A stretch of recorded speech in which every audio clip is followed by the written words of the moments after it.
continue to fight the flames as hurricane winds continue to strengthen them. And this morning we're joined by Chelsea Davis from our sister station in Hawaii with more on what she's seen. She's joining us now by phone. Chelsea, good morning. Thanks so much for joining us. First of all, lay out the scene and describe for our viewers exactly where you are.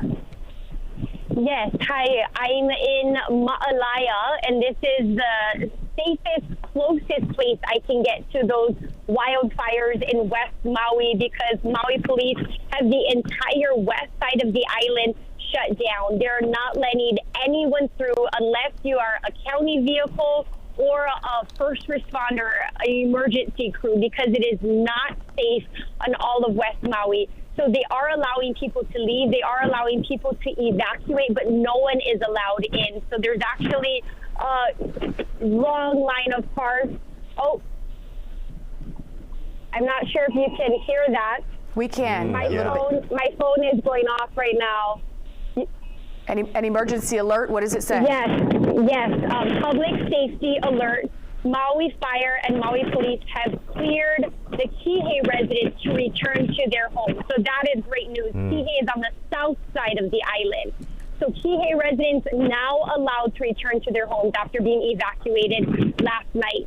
It continues to say drive safely, as there are public safety personnel operating in many areas, and that is from the Maui Emergency Management Agency. So that literally coming in right now. So I guess Kihei is given the all clear in terms of people allowing to go back home, but it's still very active, the fires here. There's multiple fires on Maui on the west side, as well as in the upcountry area as well, Kula and Makawao area, which is on the complete opposite side of the island. Yeah. So first responders are across the island today, just working to put out fires. Hey Chelsea, it's Mike. I know that we've been able to see a lot of this fire damage from overnight, the flames spreading throughout Lahaina, and the road that you're at, again, like you said, you're kind of near Ma'alaya Harbor, and that's pretty much where they're setting up.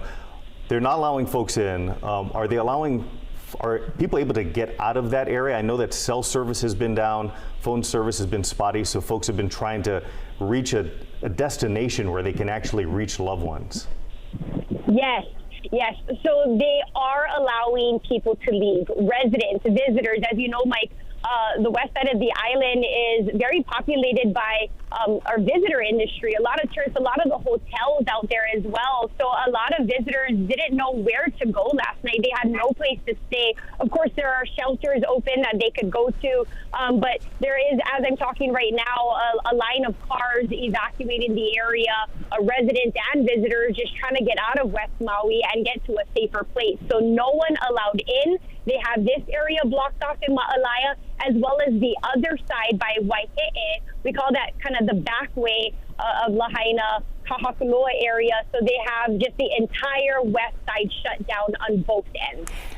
And Chelsea, you know, we're glad that we're able to talk to you and that you have cell service, but have you been able to contact any of your friends, any family? I mean, I know that it's probably difficult to communicate right now. Yeah, great question. I haven't. To be honest with you, I've been, trying to work this as well, but call loved ones, text them, anyone out there, and it just goes straight to voicemail.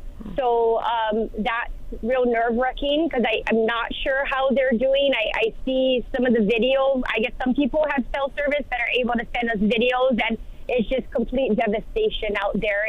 It's unrecognizable. So cell service is down.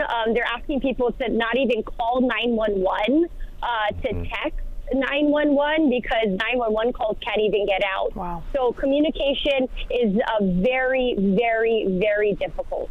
Yeah, I can imagine. Of course, it continues to be a very active situation. The sun just starting to rise out there.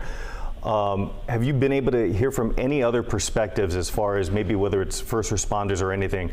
Has anyone been able to assess the damage and been able to relay any type of information? Because again, I know much of Lahaina is damaged. A lot of folks are talking about Front Street, which of course has hundreds of businesses, local mom and pop shops. A lot of entrepreneurs use that area for their businesses as well.